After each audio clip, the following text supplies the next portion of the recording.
Vlogs. ನಾನು ರೇಷ್ಮಾ. ನಾನು ಚೆನ್ನಾಗಿದ್ದೀನಿ, ನೀವು ಕೂಡ ಚೆನ್ನಾಗಿದ್ದೀರಾ ಅಂತ ಅನ್ಕೋತೀನಿ. ನಾನಿವತ್ತು ಜನವರಿ 26ನೇ ತಾರೀಕು ಗಣರಾಜ್ಯೋತ್ಸವದ ದಿನದ ವ್ಲಾಗ್ನ ಅಪ್ಲೋಡ್ ಮಾಡ್ತಾ ಇದ್ದೀನಿ. ಸ್ವಲ್ಪ ಲೇಟೇ ಆಯಿತು, ಸಾರಿ. ಅಂದರೆ ನಾನು ಅವತ್ತು ಗಣರಾಜ್ಯೋತ್ಸವ ಇದ್ದಿದ್ದರಿಂದ ನನ್ನ ಮಗಳಿಗೆ ಡ್ಯಾನ್ಸ್ ಪ್ರೋಗ್ರಾಮ್ ಇತ್ತು. ಅವ್ರ ಸ್ಕೂಲಲ್ಲಿ ವೈಟ್ ಸ್ಯಾರಿನ ಕಚ್ಚೆ ಸೀರೆ ಥರ ಉಡಿಸಿ ಕಳಿಸ್ಬೇಕು ಅಂತ ಹೇಳಿದರು. ಸೊ ನನ್ನ ಹತ್ರ ಯಾವುದು ವೈಟ್ ಸ್ಯಾರಿ ಇರಲಿಲ್ಲ.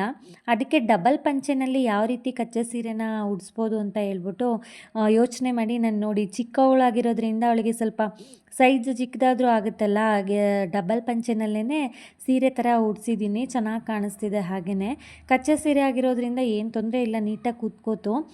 ಹಾಗೆಯೇ ಹಾಫ್ ಪೋನಿ ಹಾಕ್ಬಿಟ್ಟು ಅದಕ್ಕೆ ಸುತ್ತ ಹೂವನ್ನ ಮುಡಿಸ್ಬೇಕು ಅಂತ ಕೂಡ ಹೇಳಿದರು. ಅವರು ಏನೇನೆಲ್ಲ ಮೇಕಪ್ ಮಾಡಬೇಕು ಅಂತ ಫಸ್ಟೇ ಮಕ್ಕಳ ಜೊತೆ ಹೇಳಿ ಕಳಿಸಿದ್ರು. ಸೊ ಮಕ್ಳುಗಳು ಮೊದಲೇ ಗೊತ್ತಿದೆಯಲ್ಲ, ಒಂದು ಸತಿ ಹೇಳ್ಬಿಟ್ರೆ ಮಾಡೋ ತನಕ ದಿನ ಹೇಳ್ತಾನೆ ಇದ್ಲು, ಹಿಂಗೆ ಮಾಡಬೇಕು ಅಂತ. ಜ್ಯುವೆಲರೀಸ್ ಎಲ್ಲ ಹಾಕಕ್ಕೆ ಹೇಳಿದರು. ಅದನ್ನೆಲ್ಲ ಮೊದಲೇ ಅವರು ಚೆಕ್ ಕೂಡ ಮಾಡಿದರು ತರಿಸಿ ಸ್ಕೂಲ್ಗೆ. ಎಲ್ಲ ಸರಿಯಾಗಿದೆ, ಇದೇ ಥರ ಮೇಕಪ್ ಮಾಡ್ಕೊಬನ್ನಿ ಅಂತ ಕೂಡ ಹೇಳಿದರು. ಮೆಹಂದಿ ಕೂಡ ಹಾಕೊಡೋಕೆ ಹೇಳಿದರು. ರಾತ್ರಿಯೇ ಕೈಗೆಲ್ಲ ಮೆಹಂದಿ ಕೂಡ ಹಚ್ಚಿದ್ದೆ. ಸೊ ನೋಡಿ ಫೈನಲಿ ಅವಳು ಬೆಳಿಗ್ಗೆನೇ ಹೋಗ್ಬೇಕಾಗಿದ್ದರಿಂದ 7:30ಗೆಲ್ಲ ವ್ಯಾನ್ ಬರುತ್ತೆ ಅಂತ ಹೇಳಿದ್ರು. 6:30ಗೆಲ್ಲ ಶುರು ಮಾಡಿದೆ ಅವಳು ರೆಡಿ ಮಾಡೋಕ್ಕೆ. ಅದ್ರ ಮಧ್ಯೆನೇ ಊಟ ಕೂಡ ತಿನ್ನಿಸ್ತಾ ಇದ್ದೀನಿ. ಯಾಕೆ ಅಂತಂದರೆ ಮಕ್ಕಳಿಗೆ ತಿಂಡಿ ತಿನ್ನಿಸೋದು ಒಂದು ದೊಡ್ಡ ಟಾಸ್ಕೇ ಆಗಿರುತ್ತೆ. ಅದರಲ್ಲೂ ಬೆಳಗಿನ ಟೈಮು ಅವರಿಗೆ ತಿನ್ನೋಕ್ಕೆ ಆಗ್ತಿರಲ್ಲ. ಅದ್ರ ಮಧ್ಯೆ ಇನ್ನೇನು ಮಾಡೋಕ್ಕಾಗಲ್ಲ. ಸೈನ್ಸ್ ಎಕ್ಸಿಬಿಷನ್ ಇದ್ದಿದ್ದರಿಂದ ಮಧ್ಯಾಹ್ನ 2 ಗಂಟೆ ತನಕನೂ ಕ್ಲಾಸ್ ಇದೆ, ಲಂಚ್ ಕೂಡ ತೊಗೊಂಡು ಬರಬೇಕು ಅಂತ ಹೇಳಿದರು. ಸೊ ಲಂಚ್ ಬಾಕ್ಸ್ನೂ ರೆಡಿ ಮಾಡಿ, ಅವಳನ್ನು ರೆಡಿ ಮಾಡಿ, ತಿಂಡಿ ಕೂಡ ರೆಡಿ ಮಾಡಿ ಅವಳನ್ನು ಕಳಿಸಿದ್ದಾಯಿತು. ನೋಡಿ ಫೈನಲ್ ಲುಕ್ಕು ಹೀಗೆ ಕಾಣಿಸ್ತಿದ್ದಾಳೆ. ಹಾಗೆ ನಮ್ಮನ್ನು ಕೂಡ ಪೇರೆಂಟ್ಸ್ನು ಸೈನ್ಸ್ ಎಕ್ಸಿಬಿಷನ್ ಇದ್ದಿದ್ದರಿಂದ ನೋಡೋದಕ್ಕೆ ಅಂತ ಕರೆದಿದ್ರು. ಸೊ ನಾನು ಅವಳನ್ನು ರೆಡಿ ಮಾಡಿ ವ್ಯಾನಾಗಿ ಕಳಿಸ್ಬಿಟ್ಟು ಹಿಂದೆಗಡೆನೇ ಬಂದೆ.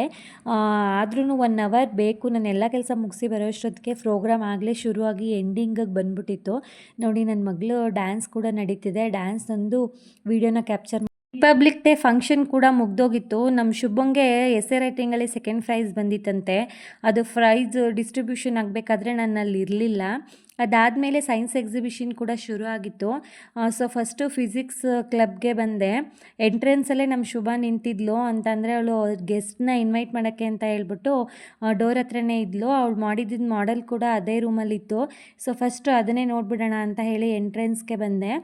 ಅದಾದಮೇಲೆ ಮಕ್ಕಳು ನೋಡಿ ಫಸ್ಟು ಅವ್ರದ್ದು ಚಂದ್ರಯಾನ 3 ಲಾಂಚ್ ಮಾಡಿರೋದ್ರ ಬಗ್ಗೆ ಮಾಡೆಲ್ ಮಾಡಿದರು. ಅದ್ರ ಬಗ್ಗೆ ಕೂಡ ಅವರು ಒಂದು 5 ನಿಮಿಷ ಎಕ್ಸ್ಪ್ಲೈನ್ ಮಾಡಿದ್ರು. ಪ್ರತಿ ಮಕ್ಕಳು ಅಷ್ಟೇ ಅವ್ರ ಹತ್ರ ಹೋಗಿದ ತಕ್ಷಣ ಎದ್ದು ನಿಂತ್ಕೊಂಡು ಹಾಯ್ ಹೇಳ್ಬಿಟ್ಟು ಅವ್ರು ಇಂಟ್ರಡ್ಯೂಸ್ ಮಾಡಿಕೊಂಡು ಪ್ರತಿ ಮಾಡೆಲ್ ಬಗ್ಗೆನೂ ಅವ್ರು ಎಕ್ಸ್ಪ್ಲನೇಷನ್ ಮಾಡ್ತಾಯಿದ್ರು. ಎಷ್ಟು ಶ್ರಮ ಪಟ್ಟಿದ್ರು ಪಾಪ ಮಕ್ಕಳು. ತುಂಬ ದಿನದಿಂದ ಪ್ರಾಕ್ಟೀಸ್ ಮಾಡಿ ಅವತ್ತು ಯಾರು ಬಂದ್ರೂ ಅಷ್ಟೇ ಪ್ರತಿಯೊಬ್ಬರಿಗೂ ಹೇಳ್ತಾಯಿದ್ರು. ತುಂಬ ಖುಷಿ ಆಗ್ತಿತ್ತು ನೋಡೋದಕ್ಕೆ. ಒಂದೊಂದು ಮಾಡೆಲ್ ಕೂಡ ಒಂದೊಂದು ರೀತಿನಲ್ಲಿತ್ತು. ಅವರು ಟೀಚರ್ಸ್ಗಳು ಸರ್ಗಳು ಏನು ಹೇಳ್ಕೊಟ್ಟಿರ್ತಾರೆ ಅದನ್ನು ನೀಟಾಗಿ ಮಾಡಿದರು. ಹಾಗೆ ಇದು ನೋಡಿ ಚಂದ್ರಯಾನ 3 ಅಂತಾನೆ ಇದನ್ನು ಬೇರೆ ರೀತಿನಲ್ಲಿ ಮಾಡಿದರು. ಇದು ನೋಡಿ ಹೈಡ್ರಾಲಿಕ್ ಬ್ರಿಡ್ಜು ಆಟೋಮೆಟಿಕ್ ಓಪನ್ ಆಗುತ್ತಂತೆ, ಅದು ಕೂಡ ಮಾಡೆಲ್ ಮಾಡಿಟ್ಟಿದ್ರು. ಹಾಗೆ ಇದು ಮತ್ತೆ ಚಂದ್ರಯಾನ 3 ಇದೇನೆ, ಇದು ಬೇರೆ ರೀತಿನಲ್ಲಿ ಮಾಡಿದರು. ಹಾಗೇನೆ ಮುಂದೆ ಬಂದರೆ ನನ್ನ ಮಗಳು ಸರ್ಕ್ಯೂಟ್ಸ್ ಬಗ್ಗೆ ವರ್ಕಿಂಗ್ ಮಾಡೆಲ್ ಮಾಡಿದ್ಲು. ಅದ್ರ ಬಗ್ಗೆ ಕೂಡ ಎಕ್ಸ್ಪ್ಲೈನ್ ಮಾಡಿದ್ರು. ಅಂದರೆ ಅಲ್ಲಿ ತುಂಬ ಕ್ರೌಡ್ ಇದ್ದಿದ್ದರಿಂದ ಯಾವುದನ್ನು ಕೇಳಿಸ್ತಾ ಇರಲಿಲ್ಲ. ನಾನು ಯಾವುದನ್ನು ಇಲ್ಲಿ ಅಪ್ಲೋಡ್ ಮಾಡಿಲ್ಲ, ಬರೀ ಅವ್ರು ಮಾಡೆಲ್ ಮಾಡ್ತಾ ಇರೋದನ್ನು ತೋರಿಸ್ತಿದ್ದೀನಿ ಅಷ್ಟೇ. ಅದು ಸರ್ಕ್ಯೂಟ್ ಹೇಗಾಗುತ್ತೆ ಅನ್ನೋ ರೀತಿಯಲ್ಲಿ ಅದು ನೀಟಾಗಿ ಎಕ್ಸ್ಪ್ಲೈನ್ ಮಾಡಿದ್ರು. ಮುಂದೆ ಬಂದರೆ ಟ್ರ್ಯಾಕ್ಟರ್ದು ಮಾಡೆಲ್ಲು ನೋಡಿ ಆಟೋಮೆಟಿಕ್ಕಾಗಿ ಹೋಗುತ್ತೆ ಅದೇನೆ. ಅದಾದಮೇಲೆ ಇದು ರಿಫ್ಲೆಕ್ಷನ್ ಆಫ್ ಲೈಟ್ ಬಗ್ಗೆನೂ ಮಾಡಿದ್ರು. ಅದಾದಮೇಲೆ ಬೆಂಕಿ ಏನಾದರೂ ಆಟೋಮೆಟಿಕ್ಕಾಗಿ ಹತ್ಕೊಂಡ್ರೆ ಹೇಗೆ ಆರಿಸೋದು ಅನ್ನೋದೊಂದು ಮಾಡೆಲ್ ಮಾಡಿದರು.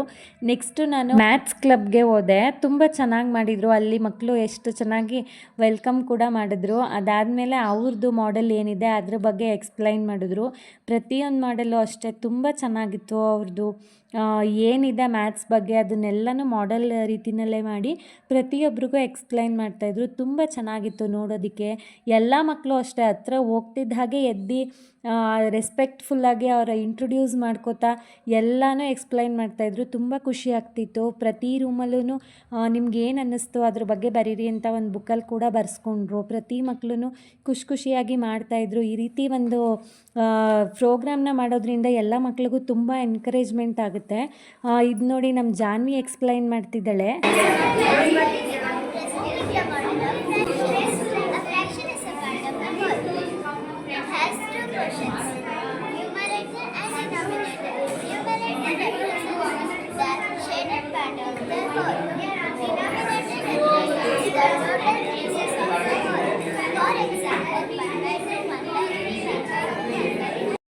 ಇವಳ ಮಾಡೆಲ್ ಬಂದು ಫ್ರ್ಯಾಕ್ಷನ್ಸ್ ಬಗ್ಗೆ ಮಾಡಿದ್ಲು.